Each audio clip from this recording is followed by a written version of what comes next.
Pada masa sebelum 500 Masehi, dunia menyaksikan periode perlahan namun pasti dari perkembangan teknologi yang berdampak besar pada ekonomi dan interaksi antar peradaban.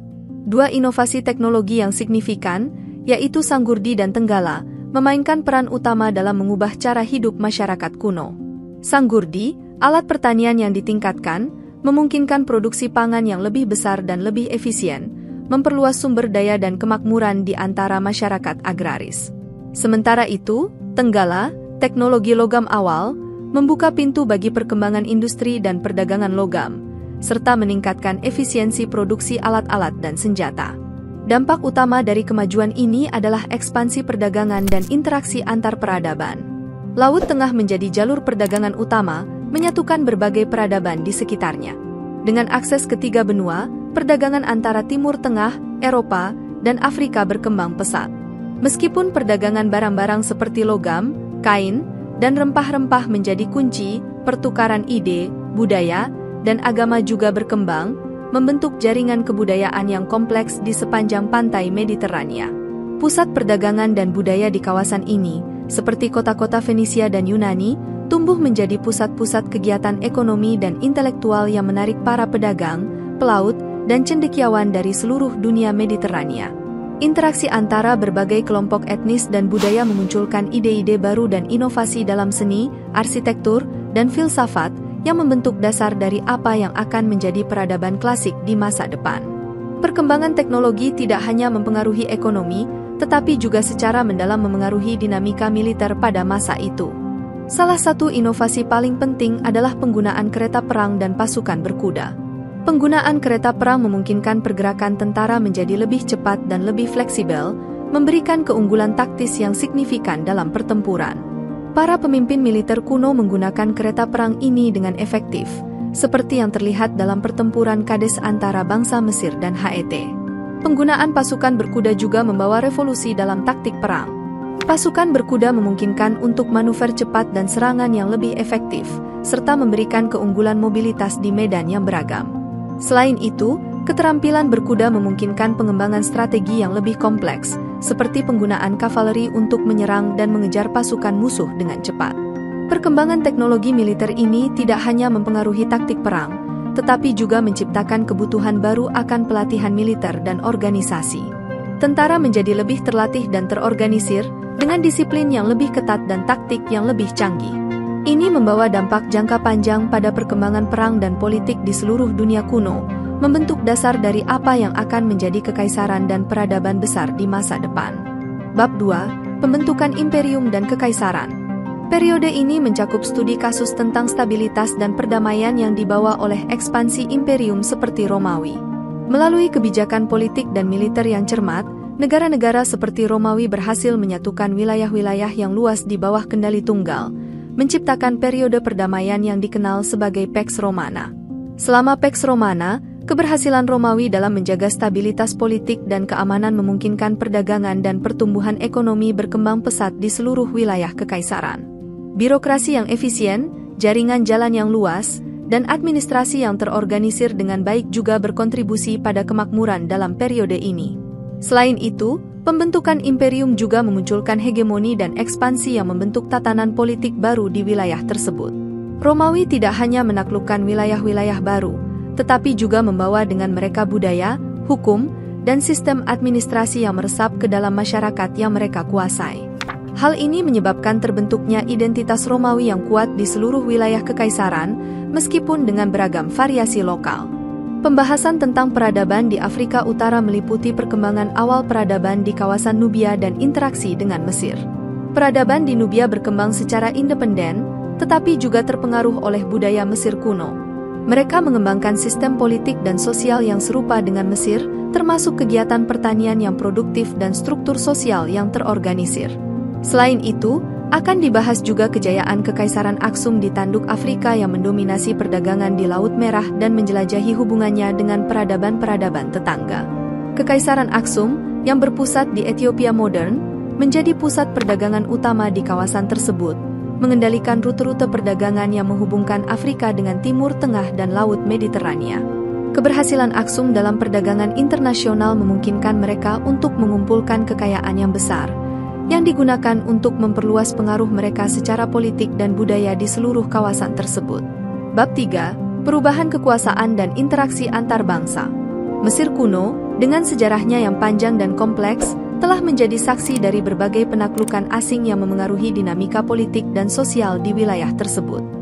Salah satu titik balik dalam sejarah Mesir kuno adalah penaklukan oleh bangsa Persia pada akhir periode dinasti Achaemenid. Darius I dari Persia berhasil menaklukkan Mesir pada tahun 525 sebelum Masehi, menjatuhkan dinasti ke-26 Mesir dan memasukkan wilayah itu ke dalam kekaisaran Persia yang luas. Penaklukan ini membawa perubahan besar dalam struktur pemerintahan, budaya, dan agama di Mesir, dengan pembentukan satrap dan adopsi agama Zoroastrianisme. Pada tahun 332 sebelum Masehi, Alexander Agung dari Makedonia menaklukkan Mesir dengan sedikit perlawanan dari pihak Persia. Kedatangannya di Mesir tidak hanya membawa perubahan politik, tetapi juga menandai awal dari periode Helenistik di Mesir. Alexander mendirikan kota baru yang megah, Alexandria, yang menjadi pusat kegiatan politik, ekonomi, dan budaya di wilayah itu. Di bawah pemerintahan Alexander dan penerusnya, dinasti Ptolemaic, Mesir mengalami masa keemasan dalam bidang seni, ilmu pengetahuan, dan perdagangan. Setelah kematian Alexander Agung, Mesir jatuh ke tangan salah satu jenderalnya, Ptolemeus I Soter, yang mendirikan dinasti Ptolemaic. Ptolemeus dan para penerusnya berhasil mempertahankan kekuasaan mereka di Mesir selama berabad-abad, meskipun seringkali terlibat dalam konflik dengan dinasti Seleukia di timur. Di bawah pemerintahan dinasti Ptolemaic, Mesir menjadi pusat perdagangan yang makmur dan tempat berbagai budaya bertemu, terutama di kota Alexandria yang terkenal. Pertukaran budaya dan ide antara Mesir kuno dengan peradaban lain terutama terjadi melalui perdagangan dan diplomasi. Jalur perdagangan yang melintasi Laut Tengah membawa komoditas dan gagasan dari Timur Tengah, Asia, dan Eropa ke Mesir, sementara diplomasi antara Mesir dan negara-negara tetangga seperti Persia, Yunani, dan Romawi memungkinkan pertukaran budaya yang lebih mendalam. Alexandria, ibu kota Mesir di bawah dinasti Ptolemaic, menjadi pusat penting bagi pembelajaran dan pertukaran budaya di dunia Helenistik. Perpustakaan Alexandria, salah satu perpustakaan terbesar di dunia kuno, menarik para sarjana, filsuf, dan ilmuwan dari berbagai belahan dunia untuk belajar, berdiskusi, dan bertukar ide. Disinilah pengetahuan dari Mesir kuno, Yunani, Persia, dan Timur Tengah bertemu dan saling memengaruhi, menciptakan periode keemasan dalam sejarah intelektual manusia. Bab 4. Perubahan era dan akhir kekuasaan kuno. Krisis dan keruntuhan kekuasaan kuno merupakan fenomena kompleks yang seringkali disebabkan oleh kombinasi berbagai faktor internal dan eksternal. Dalam bab ini, kita akan menyelidiki secara mendalam penyebab serta konsekuensi dari keruntuhan kekuasaan kuno di berbagai wilayah dunia. Perang saudara merupakan salah satu faktor utama yang sering memicu keruntuhan kekuasaan di peradaban kuno. Perselisihan politik, ekonomi, dan sosial yang tidak terselesaikan seringkali berkembang menjadi konflik bersenjata antar kelompok dalam masyarakat. Studi kasus akan mencakup Perang Saudara Romawi yang mengakibatkan pecahnya Kekaisaran Romawi Barat menjadi dua wilayah yang saling berseteru. Konflik ini menguras sumber daya dan menyebabkan kerentanan terhadap serangan dari luar. Perang saudara juga mempengaruhi kerajaan Mesir kuno, seperti yang terjadi selama Perang Saudara Mesir antara Kleopatra VII dan Ptolemaios XIII. Perseteruan ini melemahkan stabilitas politik dan ekonomi Mesir, serta memberikan kesempatan bagi kekuatan asing untuk campur tangan dalam urusan dalam negeri. Invasi oleh kekuatan asing juga sering menjadi pemicu keruntuhan kekuasaan kuno. Ketika kekaisaran atau kerajaan tidak mampu melindungi wilayahnya dari serangan musuh, ini dapat menyebabkan penaklukan dan penjarahan yang menghancurkan struktur politik dan sosial masyarakat setempat. Studi kasus akan melibatkan invasi oleh bangsa barbarian yang mengakibatkan runtuhnya Kekaisaran Romawi Barat. Serangan-serangan ini melemahkan pertahanan Romawi dan mengakibatkan kekacauan politik yang menyebabkan pecahnya kekaisaran menjadi bagian-bagian yang lebih kecil. Invasi oleh bangsa Persia juga memiliki dampak yang signifikan terhadap keruntuhan kekuasaan kuno, terutama di wilayah-wilayah Timur Tengah dan Afrika. Penaklukan oleh bangsa Persia tidak hanya menghancurkan infrastruktur dan ekonomi suatu wilayah, tetapi juga mempengaruhi struktur politik dan sosial masyarakat setempat. Krisis ekonomi merupakan faktor penting dalam keruntuhan kekuasaan kuno. Inflasi, kekurangan pangan, atau kebangkrutan negara dapat merusak stabilitas sosial dan politik, serta mengurangi legitimasi pemerintah. Studi kasus akan mencakup krisis abad ketiga yang mengguncang Kekaisaran Romawi. Penyebabnya termasuk kenaikan pajak, inflasi, dan serangan dari luar yang menghancurkan infrastruktur ekonomi. Krisis agraria juga berkontribusi pada keruntuhan kekuasaan di kerajaan Mesir kuno. Ketidakstabilan dalam produksi pangan, yang disebabkan oleh faktor seperti perubahan iklim atau perubahan dalam teknik pertanian, mengakibatkan ketidakpuasan sosial dan ketegangan politik. Hal ini melemahkan otoritas pemerintah dan menciptakan lingkungan yang rentan terhadap serangan asing atau pemberontakan internal. Periode pasca keruntuhan seringkali ditandai dengan munculnya dinasti-dinasti penerus yang berusaha mengonsolidasi kembali kekuasaan atau mengambil alih kendali atas wilayah yang terbengkalai.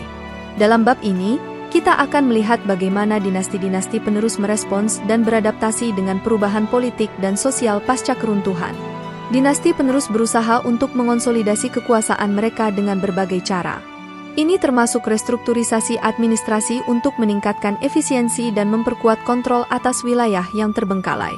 Contoh seperti dinasti Tang di Tiongkok, yang memulihkan stabilitas dan kesatuan politik setelah periode perang saudara dan invasi asing. Pembangunan infrastruktur juga menjadi fokus penting bagi dinasti penerus untuk memperkuat kekuasaan mereka. Investasi dalam proyek-proyek pembangunan seperti jalan, kanal, dan bangunan publik membantu memulihkan ekonomi dan memperkuat legitimasi pemerintah di mata rakyat. Pengaruh terhadap masyarakat setempat. Langkah-langkah yang diambil oleh dinasti penerus akan memiliki dampak besar terhadap struktur politik dan sosial masyarakat setempat.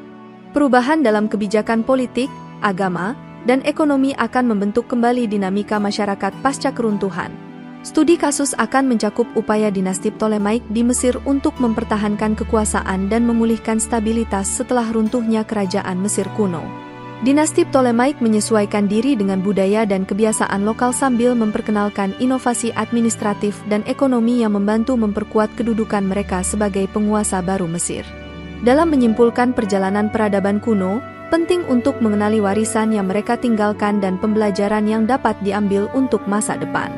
Meskipun telah berakhir, peradaban-peradaban kuno telah memberikan kontribusi besar terhadap perkembangan manusia secara keseluruhan, baik dalam bidang politik, ekonomi, seni, maupun ilmu pengetahuan. Sebagai penutup, perjalanan peradaban kuno merupakan bagian integral dari sejarah manusia yang patut dipelajari dan dihargai. Dengan memahami warisan dan pembelajaran dari masa lalu, kita dapat membentuk masa depan yang lebih baik dan menghargai kontribusi berharga yang telah diberikan oleh peradaban-peradaban kuno kepada peradaban